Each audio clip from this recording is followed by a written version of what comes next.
नमस्कार, मैं हूं दिबांग। आप देख रहे हैं ग्राउंड जीरो। आज बात 1924 में बनकर तैयार हुए गेटवे ऑफ इंडिया के शहर मुंबई की।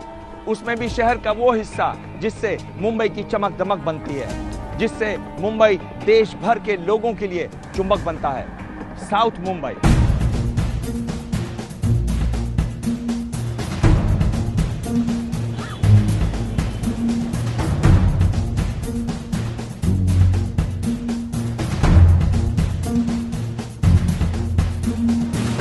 दक्षिण मुंबई देश के सबसे अमीर वोटरों का चुनाव क्षेत्र है। यहाँ मुख्य समस्याएं हैं पानी, पार्किंग, पटरी वाले पुरानी खस्ताहाल इमारतें। इस बार यहाँ मुख्य मुकाबला कांग्रेस के मौजूदा सांसद मिलिंद देवरा, शिवसेना के अरविंद सावंत, आम आदमी पार्टी की मीरा सान्याल और एमएनएस के बाला नंदगांवकर के बीच है।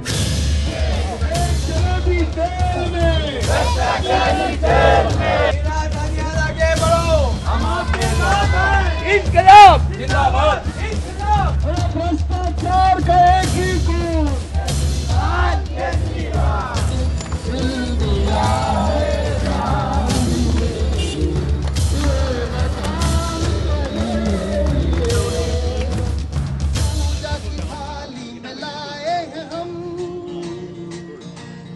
इस समय हम लोग दक्षिण मुंबई में हैं और मेरे साथ है मीरा सान्याल जो यहाँ से उम्मीदवार हैं। मीरा जी आइए, आपको क्या लगता है कि इस बार यहाँ पर मुख्य मुद्दा क्या है?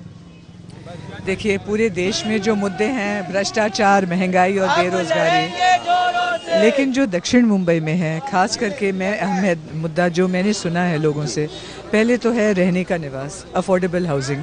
आज की तारीख में ऐसा कोई नौजवान नहीं है हमारे शहर में जो अपना घर खरीद सकता है। ये बहुत बड़ा मुद्दा है, अफोर्डेबल हाउसिंग। दूसरी बात है जो है हमारे बच्चों के लिए खेलने की जगह, प्लेग्राउंड्स, ओपन स्पेसेस, वो बिल्कुल ही नहीं है। तीसरा मैं जो मानती हूँ पब्लिक ट्रांसपोर्ट। हमारा जो ट्रेन सिस्टम है बहुत ही अच्छा है, लेकिन बहुत अनसेफ, बहुत ओवरक्राउडेड है। रोज के रोज 10 लोग गिर जाते हैं। ये 3 बड़े मुद्दे इस क्षेत्र के ये हैं। चूंकि आप असलियत को समझती हैं, सच्चाइयों को समझती हैं, आपको क्या लगता है कि चुनाव के लिए एक मुद्दा ही काफ़ी है या आपको ज़मीन पर रहकर अपनी विश्वसनीयता बनानी पड़ती है? आपको एक स्ट्रगल करना पड़ता है। आप लोगों को लग रहा है कि स्ट्रगल का वो जो पीरियड है वो बहुत छोटा रहा। आप लोग ज़रूर उकता गए हैं दोनों पार्टियों से, पर आप पर भरोसा क्यों करें, ये बात अभी तक साबित नहीं हुई है। और जो दिल्ली में जो एक्सपेरिमेंट हुआ उससे वो भरोसा थोड़ा हिला है। अच्छा भाई साहब, मैं आपको एक कॉरपोरेट जगत की एक उदाहरण देना चाहती हूँ। मान जाइए कि आपके पास एक सीईओ है और वो सीईओ आपने उसको पद पर 5 साल के लिए रखा हुआ है, लेकिन वो 5 साल के बदले 1 साल ही काम करता है। और वो 1 साल में वो जब काम पर आता है, आधा वक्त तो वो या तो माइक तोड़ता है या किसी के ऊपर पेपर स्प्रे डालता है या दंगे करता रहता है। उसके ऊपर वो भ्रष्टाचार के आरोप उसके खिलाफ बहुत सारे हैं, उसके खिलाफ मतलब क्रिमिनल कार्रवाई भी बहुत है। ठीक है, ये आपको पता है कि ये आपका ऐसा सीईओ है। दूसरी तरफ एक नया सीईओ आ जाता है जो वेल एजुकेटेड है, जो पढ़ा लिखा है, जो उसके बहुत तजुर्बा है। आपको उसको चांस ले देना चाहिए। आप कहाँ जा रही हैं, पर मैं आपसे पूछ रहा हूँ कि पॉलिटिकल स्पेस में स्ट्रगल की, आंदोलन की भी तो एक जगह होती है और उसमें समय लगता है क्या? उसमें समय नहीं लगता क्या? क्या ये जो समय आपका है वो बहुत कम समय में आप आए हैं ना यहाँ पर, वो मैं उस पर बात कर। सर, शायद आपकी बात सच हो, लेकिन आपको लगता है कि हमारे देश के पास समय है? आप हमारे साथ चलिए, छोटे छोटे बच्चों की आंखों में झांक करके देखिए, उनका जो पूरा भविष्य है हम उसका गला घोट रहे हैं। हमारे पास वक्त है ही नहीं, समय है ही नहीं। अगर अब बदलाव नहीं आएगा तो कब आएगा? इन भ्रष्टाचारियों के साथ देश का क्या हाल हो रहा है, आप खुद चलकर देखिए हमारे साथ। मीरा सान्याल, धन्यवाद। मीरा सान्याल जो कह रही हैं कि पिछली बार के मुकाबले इस बार उनके साथ पार्टी है तो उनको उम्मीद ज़्यादा है। उनको लगता है कि इस बार पिछली बार से कहीं ज़्यादा अच्छा परिणाम होगा, जहाँ तक उनका सवाल है।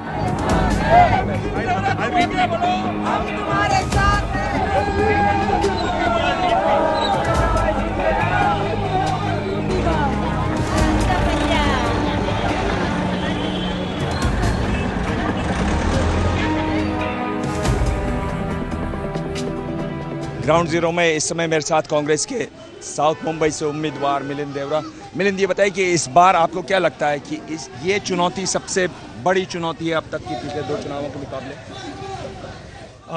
हर चुनौती और हर इलेक्शन मेरे लिए, जहाँ तक मेरा अनुभव है पिछले 10 सालों का, 2004 से 2009, 2014 में 3 बार चुनाव लड़ रहा हूँ। जी, तीसरी बार। दक्षिण मुंबई में आप कैसे देखते हैं जो नई पार्टी आई, आम आदमी पार्टी, क्या वो उसका असर पड़ेगा? क्या ये भाव है कि भाई जो राष्ट्रीय पार्टियां उनसे लोग एक तरीके से उब चुके हैं? देखिए, मेरे अगेंस्ट दक्षिण मुंबई में 19 कैंडिडेट्स खड़े हुए हैं। साउथ मुंबई एक बहुत प्रेस्टिजियस सीट है, तो कभी कभी लोग यहाँ से खड़े होते हैं क्योंकि वे जीतना चाहते हैं या वे किसी को हराना चाहते हैं या वे अपने प्रोफाइल रेस करना चाहते हैं। यहाँ कल मैं एक कैंडिडेट से मिला जो कि वो अपने आप को ह्यूमन स्पाइडरमैन कहता है। तो ऐसे बहुत सारे लोग खड़े होते हैं साउथ मुंबई से। मैं सभी को गंभीरता से लेता हूँ, किसी को इग्नोर नहीं करता हूँ, किसी को लाइटली नहीं लेता हूँ। लेकिन मैं मानता हूँ कि दक्षिण मुंबई की जो लड़ाई है वो मेरे और मेरे महाराष्ट्र नवनिर्माण सेना मनसे पार्टी के जो उम्मीदवार हैं उनके बीच है, क्योंकि वे वहाँ यहाँ के विधायक भी हैं। आपको लगता है कि मनसे का वही जोर है जो पिछली बार था जब वो दूसरे नंबर पर आए थे? शिवसेना मनसे हो या आम आदमी पार्टी, दोनों का सिमिलर एक बर्ड डिफेक्ट होता है, क्योंकि मनसे शिवसेना बंद के माध्यम से तोड़फोड़ करते हैं, आम आदमी पार्टी धरना के माध्यम से। आखिरी सवाल, देखिए अगर दक्षिण मुंबई की बात करें तो यहाँ पर वोटिंग कम होती है। मुंबई का जो सपना बनता है, मुंबई का जो चुंबक है, मुंबई जहाँ जिस वजह से लोग आते हैं वो वजह यहाँ पर दिखाई देती है। आपको क्या लगता है कि कैसे वो वोटिंग परसेंटेज बढ़ेगा? और इतने अमीर लोगों की कॉन्स्टिट्यूंसी होते हुए भी यहाँ पानी की समस्या है, अवैध पटरी वालों की समस्या है, पुरानी बिल्डिंग्स को नवजीर्ण करने की समस्या है, ये समस्याएं फिर मौजूद। कैसे बढ़ेगा, कैसे लोग आएंगे वोटिंग पूल? देखिए, अलग अलग वर्गों में अलग अलग वोटिंग परसेंटेजेस होते हैं। अगर आप निम्न वर्ग के यहाँ लोगों की बात करेंगे तो वहाँ काफ़ी हाई टर्नआउट होती है। अगर आप मलाबार हिल, पेडर रोड ऐसे क्षेत्र के बारे में बात करेंगे तो हाँ, वहाँ टर्नआउट बहुत कम होती है। तो मैं बस लोगों को से यही अपील कर रहा हूँ कि, और ख़ास करके आपके माध्यम से, आपके चैनल के माध्यम से, कि चाहे किसी को भी वोट दो लेकिन आपको बाहर आकर वोट देना चाहिए। धन्यवाद मिलिंद। मिलिंद जो ये बता रहे हैं कि इस बार उनको उम्मीद है कि पिछली बार के मुकाबले ज़्यादा वोट पड़ेगा। उनका ये भी कहना है कि ये ज़रूर है कि जैसे उत्तर पूर्व भारत में 85%, 70% मतदान होता है वो तो यहाँ नहीं दिखाई देगा, लेकिन उनको भरोसा है अपने काम पर।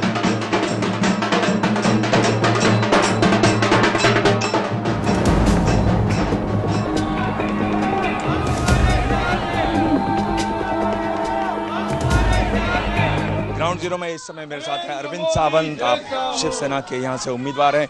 ये बताइए कि कैसी हालत है इस बार शिवसेना की?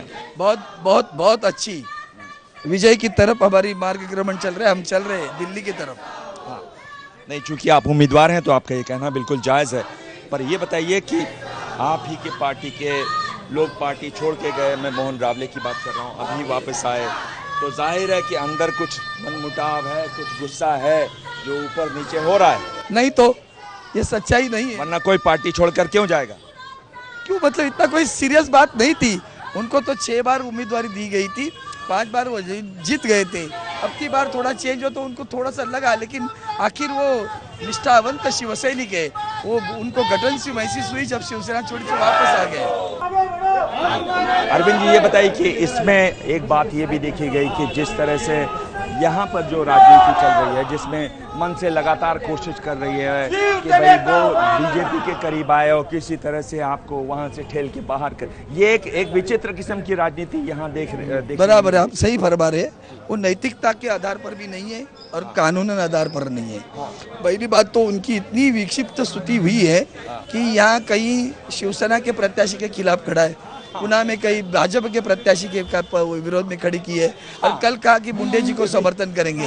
जब उतना उनका नेतृत्व इतने संदिग्ध भूमिका में, तो लोगों को भ्रमित करना ही उनका काम है, और ये सारी चीजें वो कांग्रेस के भलाई के लिए करते हैं, किसी उनकी पार्टी की भी नहीं। वो जानते वो हारने वाले हैं, तो वो जानते भाई वोटों की नीति में जरा वोटों इनके कटवा दे तो आखिर कांग्रेस का ही भला होगा, और उसके लिए उनका ये चल रहा है। एक आखिरी सवाल, ये जो आम आदमी पार्टी है उसको आप कैसे देखते हैं? कुछ नहीं इनका असर होगा मुंबई में।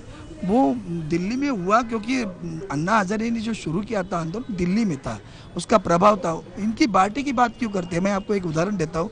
अन्ना हजारे साहब ने जब दिल्ली से मुंबई में आंदोलन शिफ्ट किया था तो मुंबई में उनके आंदोलन को क्या स्थिति हुई आप जानते हो? नहीं पूछा। तो अन्ना हजारे साहब की ये हालत है तो इनकी क्या हालत होगी वही सोचो। तो ये थे अरविंद सावंत जो ये कह रहे हैं कि पिछली बार के मुकाबले इस बार उन्हें ज़्यादा वोट मिलेंगे, और वो ये भी मान रहे हैं कि एमएनएस जो अपना खेल कर रही है, जिसमें वो खिलाफ खड़ी हो रही है शिवसेना के खिलाफ, खड़ी हो रही है बीजेपी के, और उनके नेता बात कर रहे हैं समर्थन करेंगे मोदी का, वो खेल भी इस बार खुलेगा।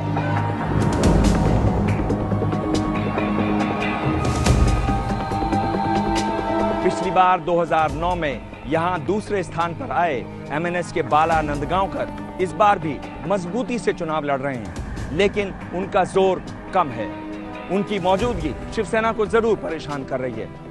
दक्षिण मुंबई में कुल मिलाकर 6 विधानसभा सीटें हैं। कांग्रेस के पास 3, एनसीपी, बीजेपी और एमएनएस के पास 1-1 सीट है। पिछली बार 2009 में कांग्रेस एनसीपी गठबंधन ने मुंबई की सभी 6 सीटों पर जीत हासिल की थी। इस बार दक्षिण मुंबई को कांग्रेस की सबसे मजबूत सीट माना जा रहा है।